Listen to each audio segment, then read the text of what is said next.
kakantayin natin is 105. When the roll is called up younger.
Pangalawa, 437. In a little while, we're going home.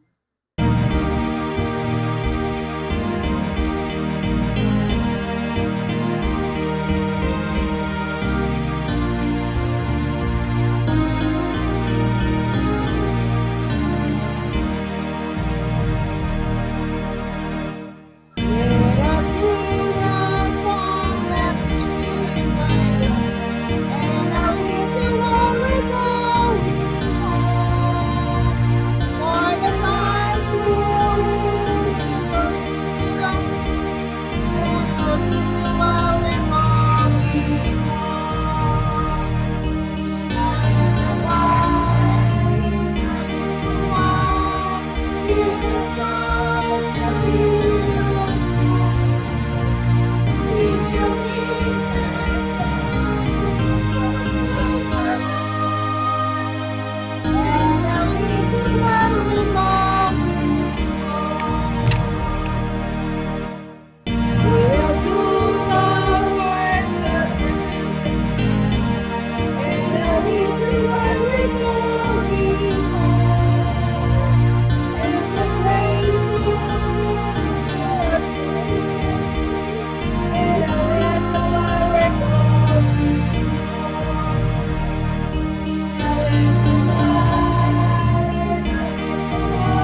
Happy Sabbath po mga kapatid. Para po sa ating divine worship mga participant, ang ating elder of the day po, ang iyong lingkod. Ang stage operator po si Brother Alex Cabrera. At susundan ang ating chorister po, nagpaawit po sa atin, si Sister Sheba at saka si Sister Promise po.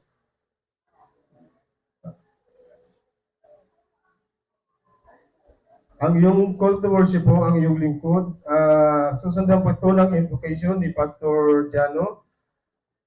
Tithes and offering, operatory reading and prayer by Brother Richard Ahido. Ang kanyang deacon at saka deaconess si Brother Gerald Aldana and Sister Mary Jean Olgina. At para po sa ating scripture reading and pastoral prayer si Elder Yuli Bayula. At musical offering. At para po sa ang ating divine speaker po si Pastor Jano. At closing song ng ating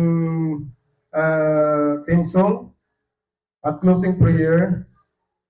Ayun lamang po ang pagkakasunod-sunod ng ating programa sa ating divine service.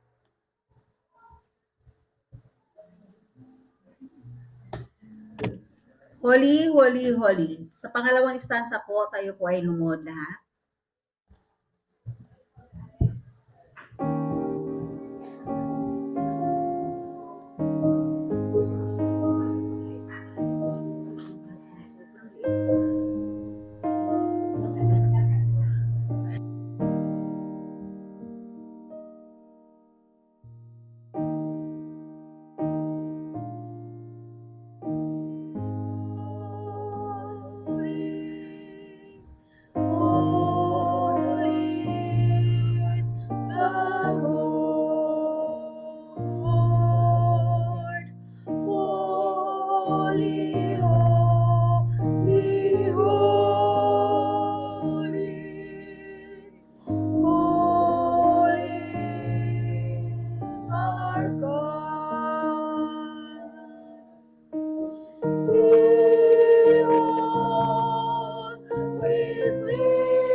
It is us with peace.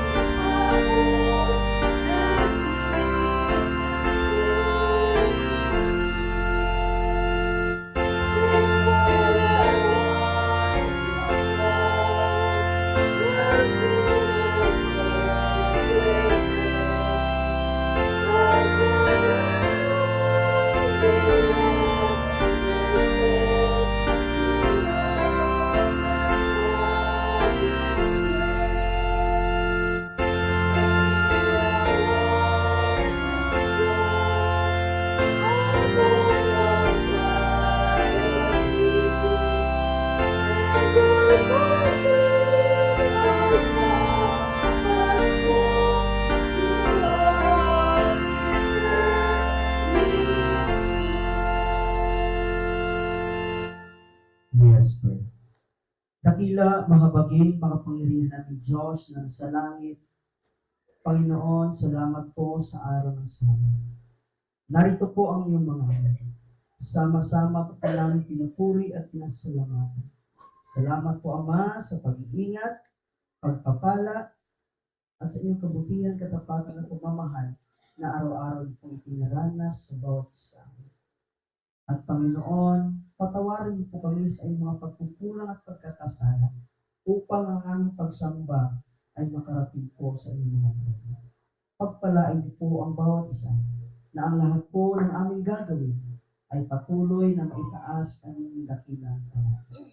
Salamat po, Ama, sa pagdinig ng aming mga dalangin. Salamat po sa inyong banal na presensya na aming pumaranasan sa buong araw ng Sabat sa pangalan ng Jesus na tagapagligtas. For our opening song, pantayin po natin ang ating tradition.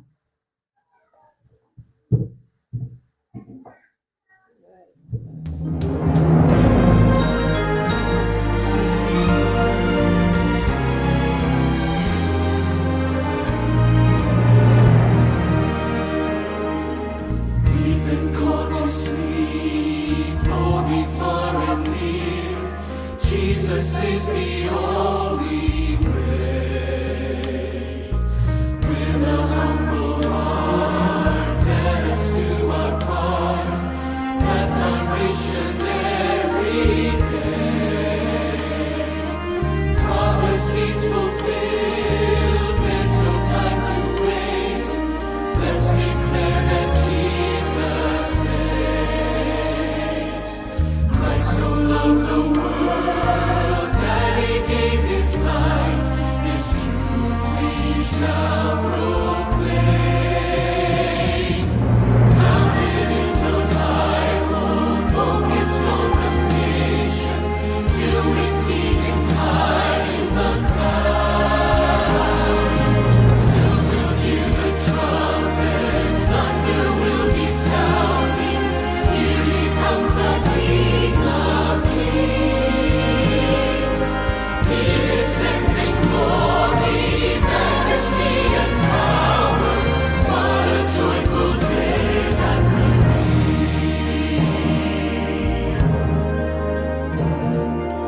We've been called to pray for the latter rain and to walk in unity. Hand in hand we stand all across the land, preaching for the world to see. He's the great I am, he is Lord of lords, worthy of our highest praise. Wonders will be seen as the Spirit leads, if only we remain. Founded in the Bible, focused on the mission, till we see him high in the clouds. Soon we'll hear the trumpets, thunder will be sounding. Here he comes, the King of Kings. He descends in glory, majesty and power. What a joyful day that will be.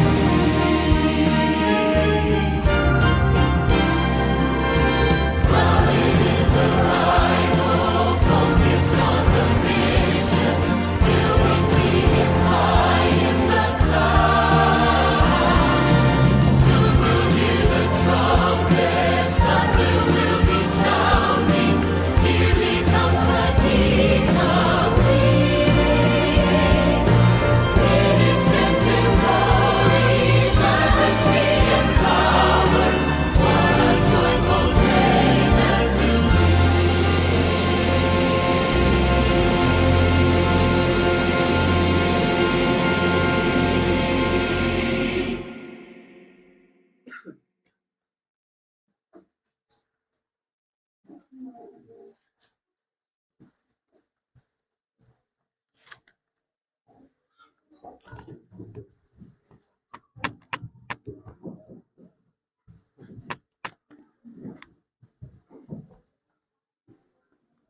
po mga kapatid, happy Sabat. Sa pagpapatuloy po, babasahin ko lang po sa inyo ang offertory leading. Sinabi ni Jesus, magbigay kayo at kayo'y bibigyan. Ang inyong kaloob ay babalik sa inyo ng sasagana. Pinikpik, niliglig upang magkaroon ng puwang para sa higit pa. Umaapaw at ibinubuhos sa inyong kandungan. Ang dami ng inyong ibibigay ay siyang magtatakda ng dami ng inyong matatanggap. Sa loob ng hindi bababa sa 2,000 taon, ang mga salitang higit na pinagpala ang magbibigay kaysa tumanggap at ay nasa mga labi ng mga marangal at mga fundraiser. Ngunit alam natin na ito ay totoo. Mayroong kahangahangang mangyayari sa loob natin kapag tayo ay sumasalungat sa ating likas na pagiging makasarili. Kinilala ng mga mananaliksik sa buong mundo ang pagbibigay bilang isang susi sa pagpapataas ng kaligayahan. Gayunpaman, maaari bang kabilang sa pagbubukas palad ng ang higit pang mga benepisyo maliban sa magagandang damdamin?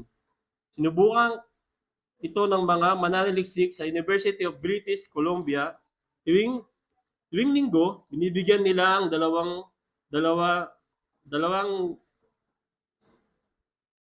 perang papel, 20 na perang papel ang mga pasyente na may mataas na presyon ng dugo at ginabayan sila kung paano ito gagastusin.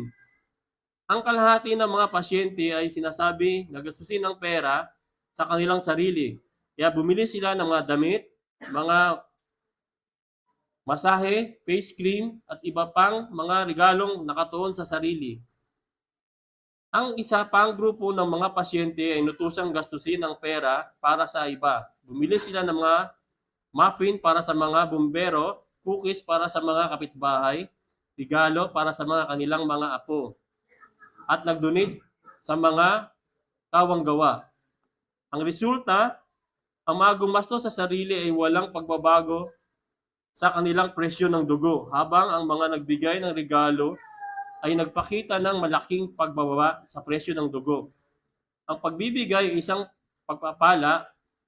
Marahil ang mga doktor sa hinaharap ay susulat na lamang, maging mapagbigay ng 2 beses sa isang linggo hanggang sa bumalik sa normal ang presyo ng dugo.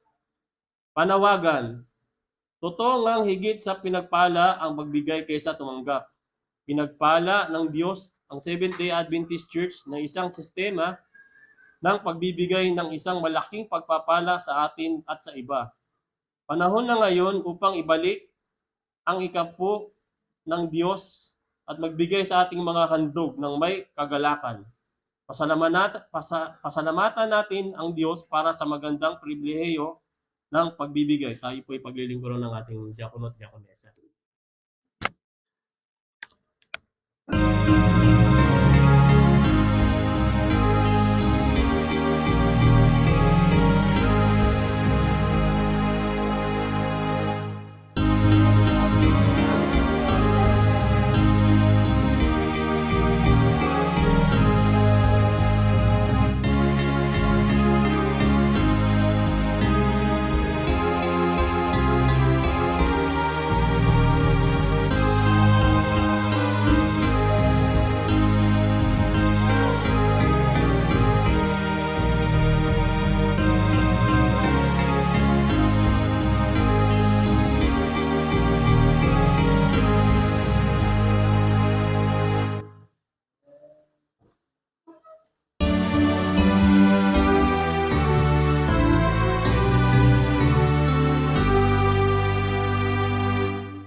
Ligo, tayo pa manalangin. Panginoon, sa kitaasan ng langit, pinapupurihan ka namin, pinapasalamatan sa buong linggong ito na inyo inangatan at pinagpala. Naway ang handog at ikapuna ito ay magamit sa ikalalago ng iyong iglesia. At salamat sa pagpapala at patawarin kami sa aming kasalanan. In Jesus' name I pray. Amen.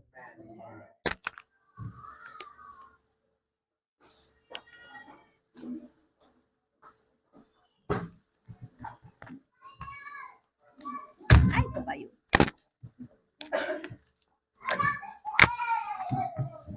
Ang ating scripture reading ngayon ay matatagpuan sa Genesis 9:13. Ang nasaad dito sa banal na kasulatan ay ito. Ang aking bahaghari ay inilagay ko sa alapaap at siyang magiging tanda ng tipan ko at ang lupa. Nagtod tayo sa ating panalangin.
O dakila at makapangyarihan ng Diyos na puno ng pag-ibig at pagmamahal sa amin.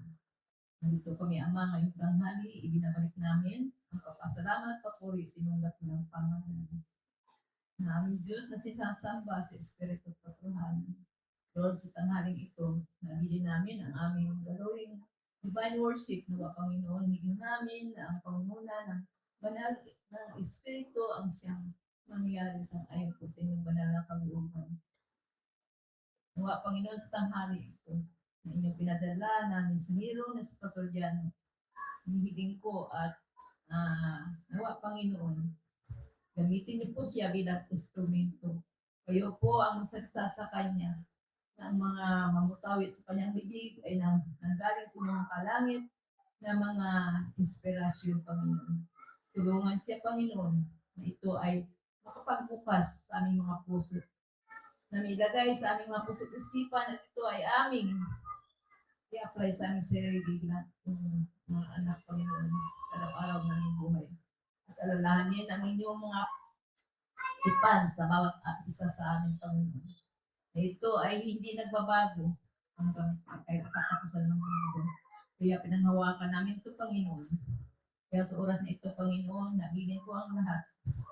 Sa tanghaling ito, napapagpalain kami lahat sa mensaheng ipaabot sa amin ang aming mensahero. Panginoon, sila sa amin. Lahat ng ito, Panginoon, ay pinasalamatan namin at pinabalik at kalakip ng pagiging at kapatawaran. Tumhilik dalangin sa pangalan ng aming Panginoon Kristo. Amen.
not what I prayed for.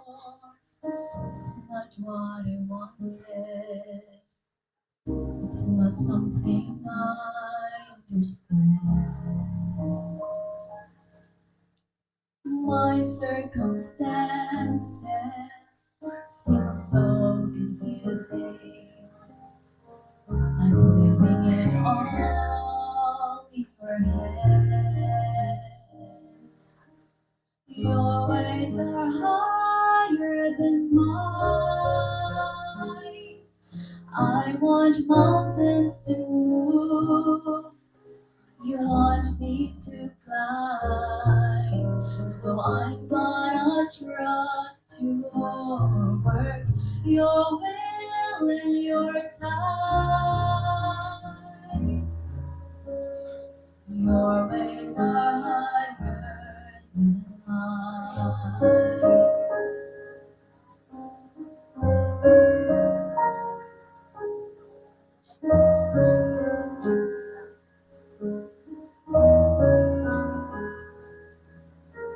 One day I'm sure I will look back and marvel at how you knew best all along.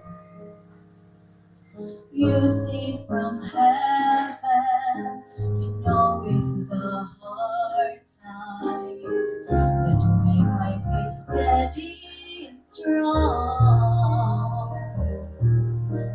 Your ways are higher than mine. I want mountains to move. You want me to climb. So I'm gonna trust your work, your will, and your time. Your ways are higher than mine. When I start to doubt, help me believe somewhere so far above me.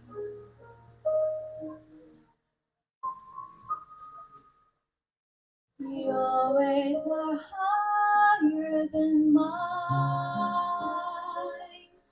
I want mountains to move.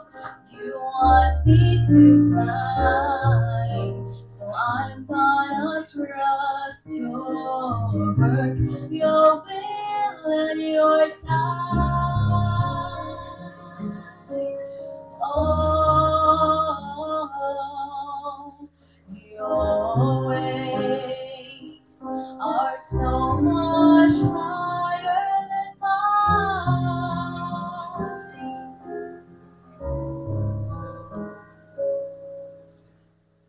Your ways are higher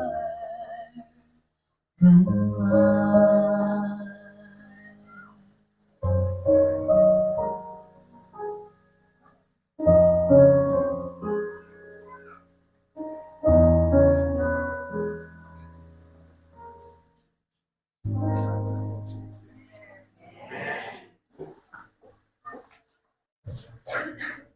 Good morning, church! Happy Sabbath! God is good? And all the time? I can testify. Maraming salamat po, Sister Darla. Kilala niyo po ba yung umawit kanina? At hindi niyo kilala. Yun po ay asawa ni Pastor Christian. Na nagpapaalala po sa atin that God's ways are higher than mine. Agree po ba kayo? Agree po ba ang lahat? Yes. Parang hindi ata. Praise the Lord. Kaya ayon po sa amin mga kapatid, trust His word, His will, and His time. Kasi minsan, kahit alam natin na sa Panginoon lang lahat, pero hindi pa rin nawawala yung worry, yung pagkatakot. Pero ayon po sa awit, His ways are higher than ours. So, I hope na ang lahat po ay naihanda ang ating mga puso at isipan para po sa mensahe, sa mga mensahe nating mapakinggan sa buong araw po ng Sabat. And I would like to take this opportunity, mga kapatid, dahil ngayon lang po ako nagsimba na mag-speak na kasama ko si Pastor Christian. Alam niyo po mga kapatid, itong Cavite, wala po talaga sa plano. Wala po talaga sa aking plano ang Cavite. Oh, kasi sa Mindanao po talaga ako. Kaya lang, habang gumagawa po ako ng aking research, si Pastor Christian kasi, tsaka yung kasama ko si Pastor Anel, nauna sila, natapos. Kaya nandito na sila. Tawag sila ng tawag. Tara dito, punta ka na. Magsama daw. Kaya, to cut the long story short, pinagpaalam ko sa magulang ko po, ayaw nilang payagan. Kasi, buong college, nasa Bukidnon ka, hindi ka nga umuwi dito. Kasi working student mo ako mga kapatid. At ngayon, pagka-graduate, hindi ka pa nga graduate, didiretso ka na sa Luzon. Sabi, hindi. Sabi ko, sige na, try ko lang kahit 1 year. Ayun, pinag-pray nila mga kapatid at pinayagan ako. Isang gabi lang ako nakatulog, tapos kinabukasan biyahe na. Imagine, ganun po yung kabilis lang. And isa po si Pastor Christian, mga kapatid, parang gusto niya na atang kumain isa po si Pastor Christian naging blessing. Ang family ni Pastor Christian naging blessing po sa akin pagdating ko po dito sa Cavite. And yung 1 year ay umabot na po ng 4 years. Hindi na talaga ako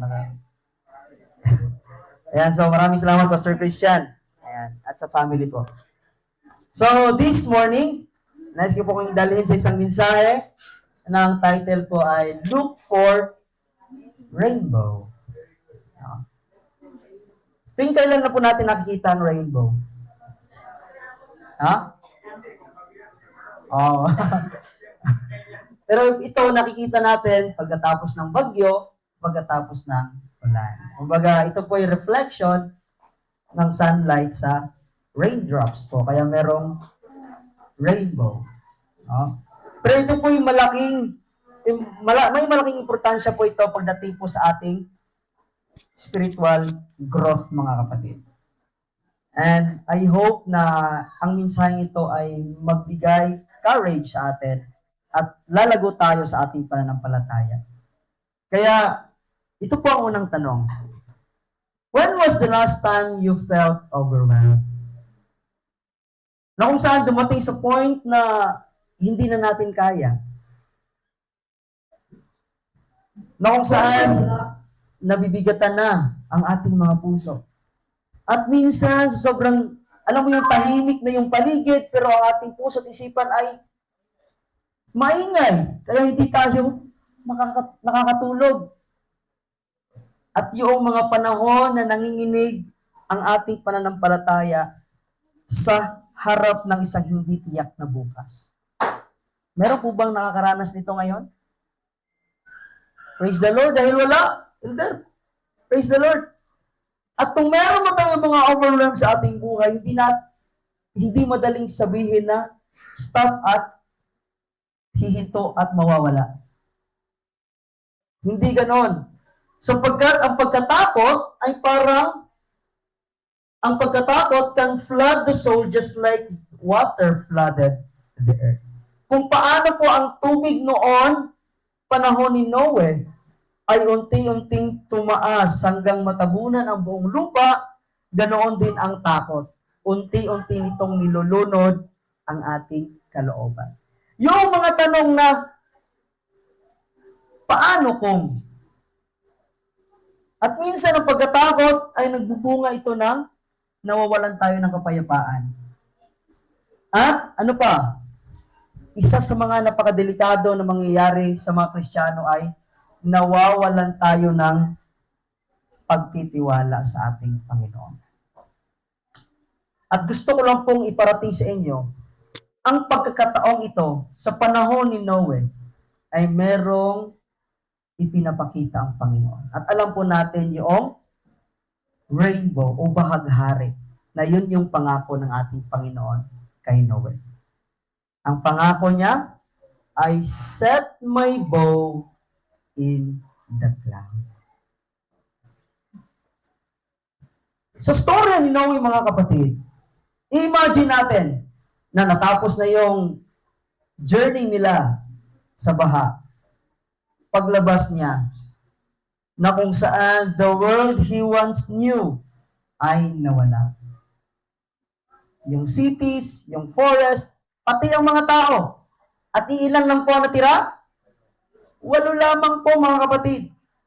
Si Noe at ang kanyang asawa, si Ham, Shem and Japhet at ang kanilang mga asawa. Na ang ulan na siyang nagbibigay buhay ay siya ding sumira ng lahat. Ayon po sa Patriarchs and Prophets, mga kapatid, gaano kakislap ang kidlat at gaano kakilawot ang ugong ng kulob, bumuhos ang mga tubig na parang walang patid na lagaslas, ang mga bukal na malaking kalaliman ay nagputok, ang mga puno, mga gusali, mga bato, at maging ang lupa ay tinangay na rumaragas ang baha. Na-imagine niyo po, mga kapatid, kung gaano kaseryoso pagdating sa kasalanan at ang paghatol ng ating Panginoon. Na sa loob ng 120 years, ni isa, sa pangangaral ni Noe, ni isa walang tumanggap, ni isa walang nakinig, ni isa walang sumunod. At ano ang nangyayari, mga kapatid? After 120 years, nagsirado ang arka, close of probation, at sumunod ang ulan. Napakahaba ang kaawaan ng Panginoon sa tao, ngunit ito'y tinanggihan. At minsan, habang tayo naglingkod sa ating Panginoon, maraming mga tao na tayo mismo ay nakakaranas nito. Di ba? Hindi ko alam kung dumating sa point nyo na sila na nga yung pinaglingkuran. Hindi pa nila tinatanggap. Libre na nga. Ayaw pa nilang tanggapin. Dumating ba sa point sa atin yon? Praise the Lord naman kung wala. Oh, yes. Yes, yun. Kaya yung nangyayari, mga kapatid, napakahaba, ngunit walang tumanggap, lahat ay tumanggi. Pero alam niyo po, mga kapatid, na sa katayuan ni Noe, no? Kapag nakikita niyo yung dark clouds, posible. Ano yung trauma, di ba? Na kapag may matinding pagsubok na dumating sa ating mga buhay, at minsan hindi nawawala itong trauma. Pero para maiwasan yon, mga kapatid, sa gitna ng takot na iyon, nagsilita ang Panginoon. In Genesis chapter 9, verse 13, I set my bow in the cloud, and it shall be for a sign of a covenant between me and the earth. Let us pray. Dakilang Diyos na mga pangyarihan sa lahat, Panginoon, salamat sa araw ng kapahingahan. Sa aming pag-aaral, dalangin po namin ang karunungan, katalinuhan, na maintindihan po namin ang iyong mga mensahe. Buksan ang aming mga puso at isipan, at nawa ang mga mensaheng ang ito ay aming maisabuhay habang kami ang inihanda sa inyong palawang pagparit. Salamat po, Ama, sa pangalan ng Jesus. Amen.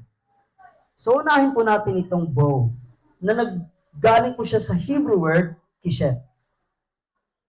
Sa Old Testament, ang bow, mga kapatid, ay ito po ay simbolo sa judgment. Ginagamit po ito for judgment o paghatol at hindi lang po, pati sa pakikipaglaban. It's a warrior weapon. Ngunit, dito po sa Genesis, mga kapatid, ginagamit po ito hindi for judgment or for warfare, but because of merong magandang bagay na ginawa ang Panginoon. No? Ano ang kanyang ginagawa? Itong bow na for judgment or for warfare ay hindi po ito nakatutok sa tao. He does not aim the bow. Kundi anong ginawa ng Panginoon? Inilagay, itinakda, saan? Sa ulap. Sa alapaap, mga kapatid. And, ang ginawa ng ating Panginoon ay para bagang isang banal na madirigma na ibinababa ang kanyang sandata. At dito din po, mga kapatid, ipinapakita ng ating Panginoon na lumipas na ang hatol. Kumbaga naka-standby itong pana, mga kapatid. At saan inilagay? Saan nakalagay ang bow? In the cloud. Hindi sa clear blue sky. Kundi in the cloud, mga kapatid. Na kung saan ang baghari ay lumilitaw sa lugar ng takot. At itong ulap na minsan nagdala ng pagkawasak, after the flood, ito'y nagdala ng pangako. Ano ang pangako ng Panginoon kay Noe? Na hindi na i-destroy ang mundo sa pamamagitan ng tubig. Hindi na makakaranas. Ngunit, may mga lugar na nakakaranas ng bagyo, baha. Ano yung pinakamatinding naranasan ng Pilipinas? Na baha? Ondoy, Yolanda, Odette. Ano yun? Pablo. Oh, iba yung bagyo kay Pastor Christian eh. So, ang dami. Pero, parte lang, hindi kabuuhan. Hindi buong mundo. Ha? Kaya ito yung pangako ng Panginoon, mga kapatid. Ang covenant na sinasabi ng Panginoon kay Noe ay hindi lang po sa panahon ni Noe. Kundi ito po yung universal. Buong sangkatauhan, mga kapatid. At itong pangakong ito po ay unconditional. No, hindi lang. Itong pangako na ito ay gagawin ko kapag ikaw ay ganito, ganyan. No. Unconditional para sa lahat. At itong pangakong ito, mga kapatid, everlasting. And in Genesis chapter 9 verse 15, anong sabi niya? I will remember my covenant. So itong rainbow, mga kapatid, hindi lang po ito nagpapakita at ipinapaalala sa atin ng ating Panginoon. Kundi, the rainbow, ito po yung sign that God remembers us. Hindi lang po na, naaalala natin ang Panginoon. No. But because God remembers us. In Patriarchs and Prophets, mga kapatid, ang baghari na sumaklaw sa kalangitan na may arko ng liwanag ay tanda ng tipan ng Diyos. Kaya kapag nakakita tayo ng rainbow, mga kapatid, it reminds us of His mercy, ang kanyang kaawaan, ang kanyang katapatan, at ang kanyang pangako that He will not destroy the earth by flood. And even after judgment, mga kapatid, hindi nawawala ang biyaya ng Panginoon, kundi nananatili hanggang sa ating panahon ngayon. At hindi lang po ang biyaya ang ipinagkaloob ng Panginoon, pati ang pag-asa, and we have the assurance na ang kanyang mga pangako ay matutupad. Amen? Naniniwala ba kayo? That God never fails? At yung baghari, mga kapatid, ay hindi lang po nakikita natin dito sa lupa, dyan sa langit. Hindi lang. Kasi sa pangitain ni John the Revelator, even in heaven, the throne of authority is surrounded by mercy. Nakapalibot ang baghari sa trono ng ating Panginoon. Mababasa po natin si chapter 4 and 3 sa Revelation. And sabi din po ni Ellen White, mga kapatid, as the bow in the clouds is formed by the union of the sunlight and the shower, so the rainbow encircling the throne represents the combined power of mercy and justice. Kaya mga kapatid, sa ating Panginoon, simula pa lang, hindi po nahihiwalay ang kaawaan, ang awa, at hindi po nawawala sa judgment o sa paghahatol ang awa ng ating Panginoon. Di ba bago nagkaroon ng judgment, bago nagkaroon ng paghatol, ano ang nauuna? Ha? Merong warning. Merong paalala. And the judgment will happen after the warning. Kung hindi ka nakikinig, kung hindi tayo sumusunod, then after that, you will be put into judgment. Kaya kagandahan mga kapatid, na habang tayo ay harap sa ating Panginoon, kahit nasa heavenly sanctuary siya today, hindi nawawala ang awa ng ating Panginoon. Kaya kung makikita natin ang God's pattern, mga kapatid, since then, sa panahon sa mga Israel, nung nasa Red Sea sila, may kaakibat na deliverance.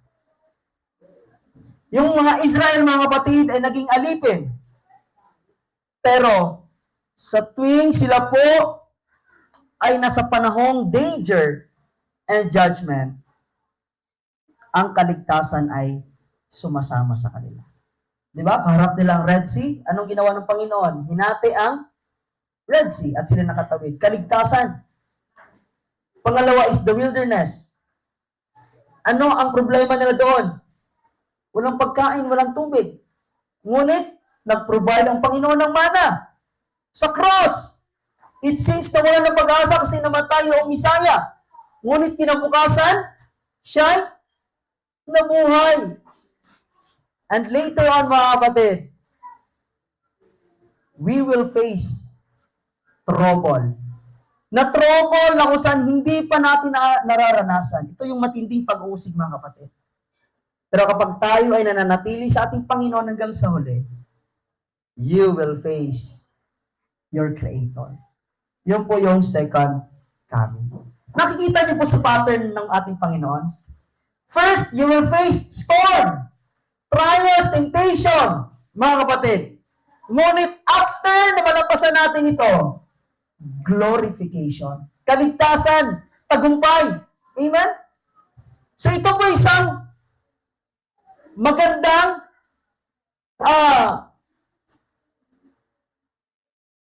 example sa bawat isa sa atin. Na habang naglalakbay tayo, naglalayag tayo mga kapatid, na sa dilim o sa mga problema na ating kaharap. Kasi hindi naman lumalayo talaga sila. Sunod ng sunod. Pero after that mga kapatid, merong liwanag na makikita. Tagumpay, kaligtasan. Kaya ito ang kagandahan mga kapatid sa Psalms chapter 30 verse 5. Weeping may endure for a night, but joy comes in the morning. Now the question is, how are we today? How are you really today mga kapatid? Kamusta ako? Alam niyo po ang bagyo sa ating panahon ngayon? Alam niyo ba ang mga baha ngayon? Sa ating community, ang mga bagyo ay depression.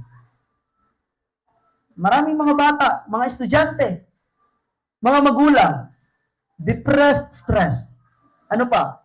Financial crisis, broken relationships, academic pressure, health problems, at pagkatakot sa kinabukasan. Ito yung mga flood, ito yung mga bagyo sa ating panahon ngayon.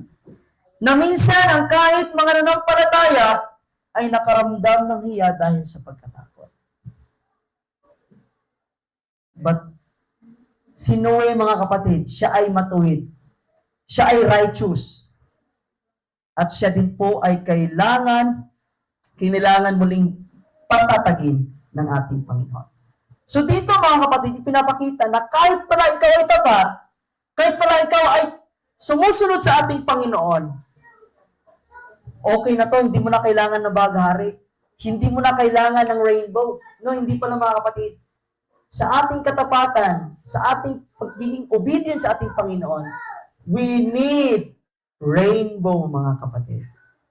Kaya meron po lang po akong 3 point na iiwan sa ating lahat sa umagang ito.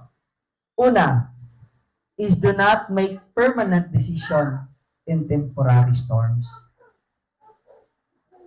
Huwag na po tayong gumawa ng pangmatagalang desisyon, mga kapatid, sa temporaryo lang na bagyo. Bakit? Ang baha, humuhupa. Tama?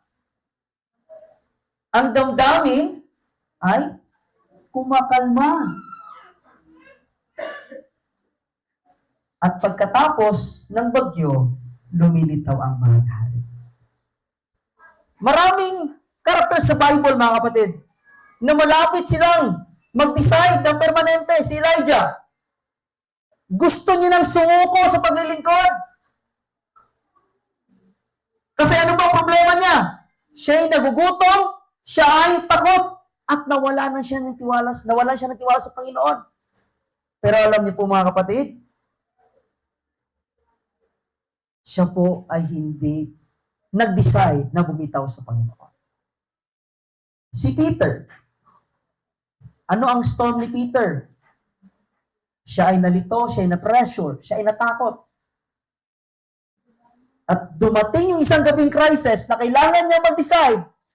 Manindigan ba siya? Tatayo ba siya sa ating Panginoon? Pero alam niyo po, mga kapatid,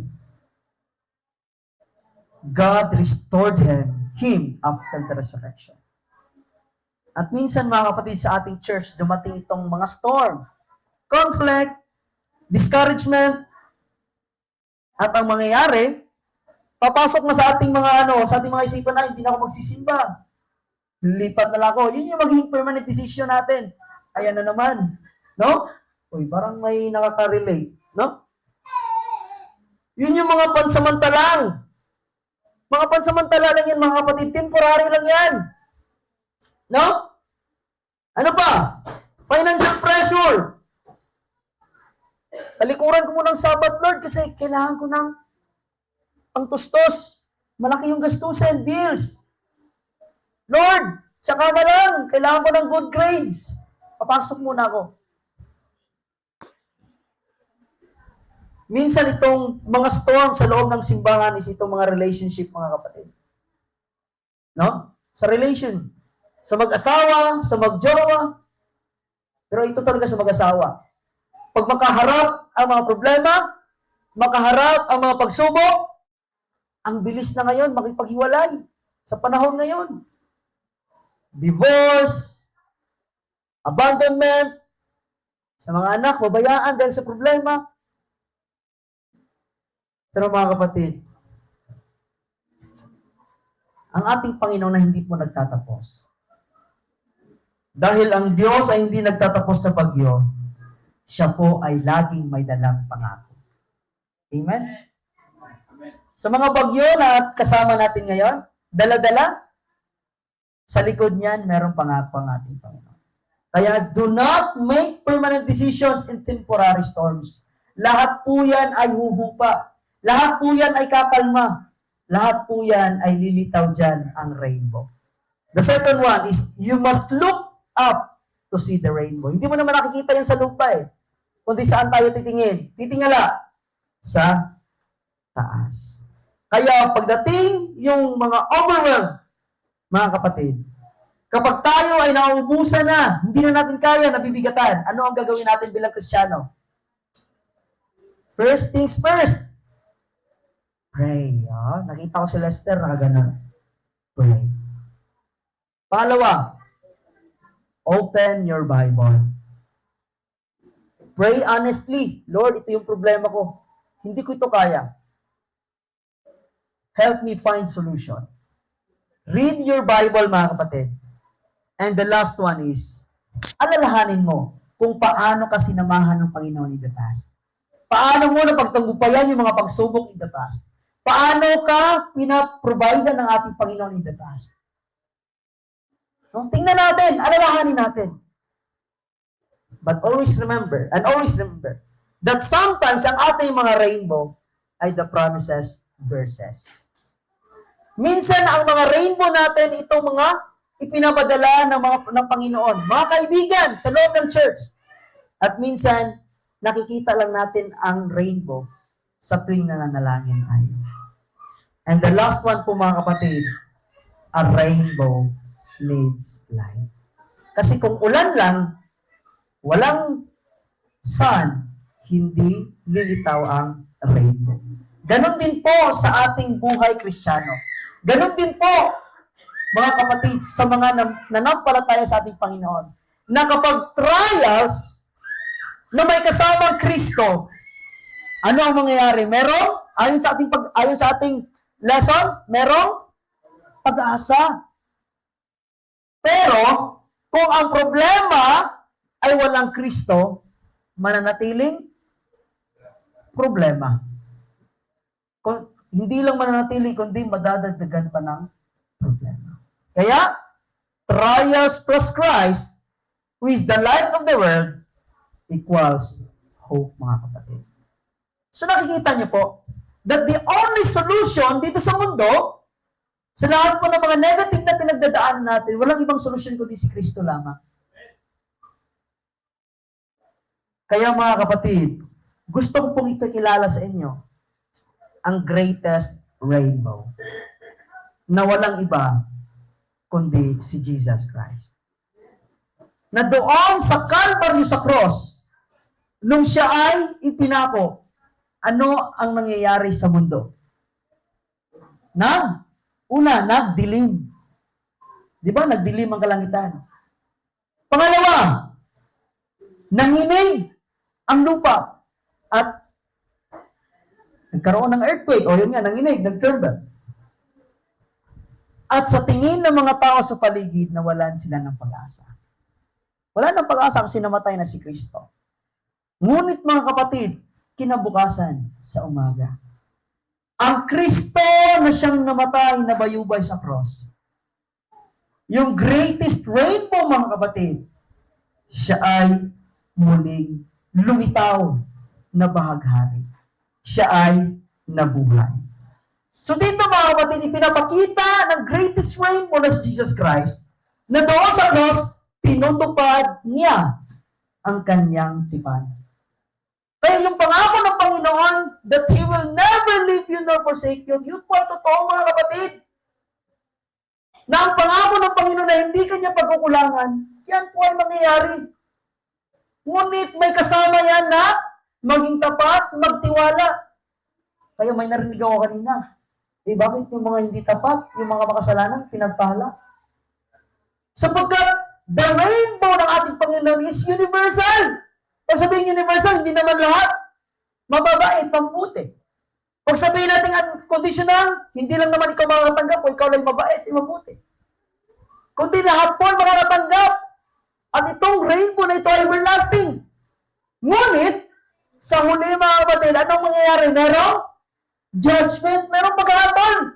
Na sa haba ng panahon, kung hindi tayo sumunod, hindi tayo nakinig, hindi tayo tumanggap, then, we will be put into judgment, mga kapatid. Sa ngayon, siguro na-enjoy natin ang mundo, but later on, magsasuffer tayo. Kaya nakikita niyo po, mga kapatid, sa huling kapanahonan, fear will rise again. Natural disasters, social unrest, and religious persecution. But pinapaalala po sa atin sa Book of Revelation, mga kapatid, na ang bahaghari ay nakapalibot sa trono ng ating Panginoon. Ang Diyos na nagligtas kay Noe ay siyang mag-iingat at magliligtas sa kanyang mga natitirang bayan. Amen? Kaya huwag tayong dapat hindi tayo dapat matakot, mga kapatid. Ayon sa ating lesson, na hindi na tayo dapat matakot sapagkat tayo po ay iniligtas na ng ating Panginoon. Tayo po ay kanyang binayaran na doon sa Calvary of the Cross. Kaya ang kaawaan ng Panginoon ay hindi po nagbabago kailanman. Kagaya ng isang bata, mga kapatid, na nagtatago kasi takot siya sa kulog. Ngunit ang ginawa ng kanyang tatay, siya ay nilapitan at sinamahan. Natigil ba ang bagyo? Natigil ba ang kulog ng kidlat? Hindi. Pero nawawala ang takot ng bata because of the presence of his father. Ganon din po tayo, mga kapatid. Hindi man nawawala ng problema, hindi man nawawala ng pagsubok, ngunit hindi tayo natatakot sapagkat God is still or God is with us. Amen? Yung matakot, kung puro gulo na lang ang ating kaharap, puro na lang problema. Kasi meron tayong Panginoon na nangako that I am with you. The rainbow is saying, God is saying to each one of us today, mga kapatid, that I am with you. Pag sinasabing I am with you, dapat ba tayong matakot? Dapat ba tayong mag-worry? Hindi dapat, kundi the more na maging tapat tayo sa ating Panginoon. The more na mas maging masipag tayo sa paglilingkod sa ating Panginoon. At gusto ko pong sabihin sa lahat that the storm is real. Totoo po yan. The clouds are heavy. No? Alam ko na marami sa atin ay may mabibigat na dala-dala. Hindi man sinasabi, hindi man ina-open, pero sa loob ng ating mga puso, sobrang bigat.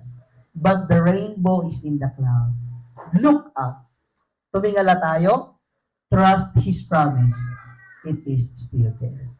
Alam niyo po, mga kapatid, sa journey ko po dito sa Cavite, gusto ko na po talagang umuwi. Kasi walang direction eh. Kasi ang nangyayari po, mga kapatid, nung pagdating ko po kasi dito, ay walang office yung Cavite Mission kasi nagbakasyon. At hindi ako nakausap. Kaya nangyayari, naglingkod muna ako sa Toklong. And later on, mga kapatid, ay inabsorb ako ng Imo Central Church. At first, parang sinasabi ko na, sige lang, enjoy ko muna yung ministry. Kasi, ang mindset ko kasi dati, sige lang, Panginoon na yung bahala sa akin. Basta ako maglingkod lang ng maglingkod. Pero minsan kasi, yung mga kasamahan kong pastor, inuusap nila, uy, ina-absorb na ako ng Cavite Mission. Pag sinasabi kasi ina-absorb ka ng Cavite Mission, parang malapit na yon. Malapit na. Sabi ko, 2 years na ako Hindi pa rin ako na-absorb. Parang yun lang. Pero hindi ko naman sinasabi, sa akin sarili lang po yun, mga kapatid. Sabi ko, siguro kung sa amin na lang ako, okay lang naman, enjoy ko na lang. Maganon. At alam niyo po, mga kapatid, August yon. At pagdating ng December, yun na yung, sabi ko, huli na yung paglilingkod dito sa Imos. At uuwi na ako. Hindi alam ni Pastor Christian yun siguro. Pero alam niyo po, mga kapatid, sa araw ng Sabado yun ng August, sinabi mismo ni Pastor Gabenia, na ito si Pastor Jano ay magfo-focus siya sa Tansang Luma sapagkat i-absorb siya ng CN. Hindi ko po in-expect yun kasi walang balita na dumating sa akin, mga kapatid. Doon ko lang narinig yun. Kaya sabi ko, siguro ito ay totoo. Ito ay tawag talaga ng Panginoon. Kasi hindi niya ako pinauwi, kundi tinanggap, inabsorb ako ng Cavite Mission. And then later on, mga kapatid, next year, ay na-absorb po ako ng Cavite Mission as intern. Kaya, mga kapatid, nakikita ko po na minsan ay parang hindi ako tiyak sa aking bukas. I'm not certain sa aking bukas, mga kapatid. Pero kapag pala tayo ay patuloy na nagtitiwala, patuloy na nampalataya, patuloy na nanalig sa ating Panginoon, amid sa mga pagsubok na ating pinagdadaanan, amid sa mga problema na ating kaharap ngayon, then you will see the rainbow. You will see salvation and you will see hope, mga kapatid. So I hope and I pray na sa ating buhay Kristiyano, hindi madali. Inside the church, marami tayong pagsubok. Sa loob ng tahanan, marami pagsubok. During our ministry, madami pagsubok. But always remember, that God said, I set my bow in the clouds. Napagtanggupayan na po ng Panginoon. Ang pangako ng Panginoon na He is with us always until the end. So kung tayo man po ay nasa bagyo ngayon, kung ang pagkabalisa ay parang tumataas na tubig, kung ang kawalan ng katiyakan ay nagpapadilim sa iyong langit, ano ang sabi niya? Itinakda ko ang aking baghari sa ulan. Magtiwala, manalig, manampalataya tayo sa tagapagpanatili ng tipan hanggang sa kanyang pagbabalik. Magandang umaga po and happy Sabbath.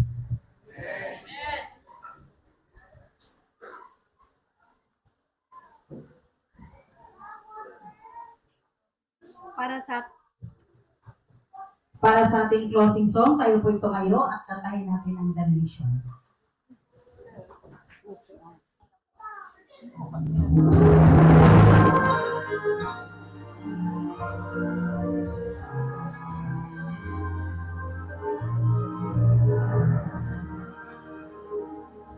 We've been called to speak, boldly far and near. Jesus is the only way. With a humble heart, let us do our part. That's our mission every day. From this gospel clear, there's no time to waste. Blessed that Jesus saves. Christ so loved the world that He gave His life. His truth we shall proclaim. Under in the Bible, focus on the mission, till we see Him high in the clouds. There will be sounding, here He comes the King of Kings. He stands in glory, majesty and power. What a joyful day that will be.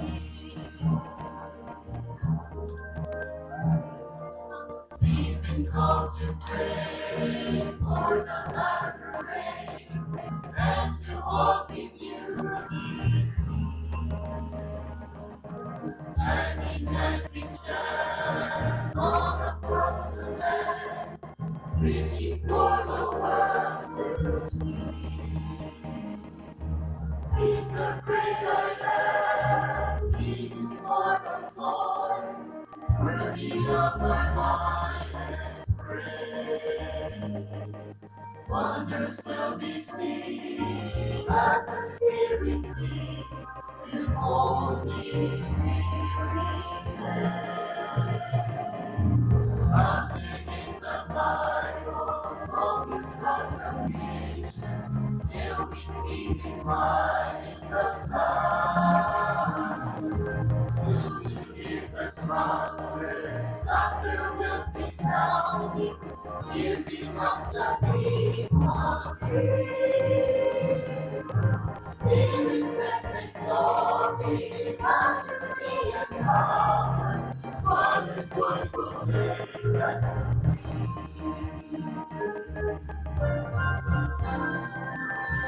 Founded in the Bible, focus on the vision, till we see Him high in the clouds. Soon we'll hear the trumpets, thunder will be sounding. Here He comes the King of Kings. He descends in glory, majesty and power. What a joyful day that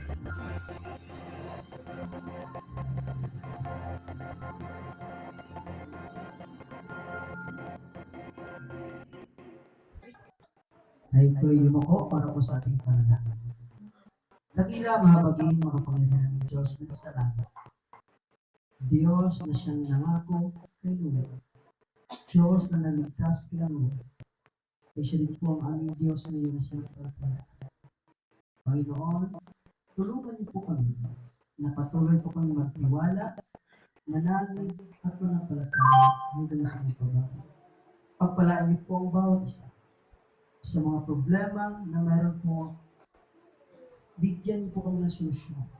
Patuloy nawa namin maranasan ang kagalakan, kapayapaan habang kami po'y maglilingkod sa inyo. Panginoon, salamat po sa tagumpay ng aming Sabat from Sabbath School Worship to Divine Worship. Nawa ang lahat ng mga mensahe na aming napakinggan, ayon po ay mailagay sa inyong mga puso at isipan at amin po itong maisabuhay habang kami po yung inihanda sa inyong pangalawang pagkarito. Salamat po, Ama, sa pagpatawad ang mga pagkukulong para sa akin. Salamat po sa pagdinig ng aming mga panalangin. At salamat po ang aming samapilig sa matamis na pangalan ng Jesus na Pagligtas. Amen.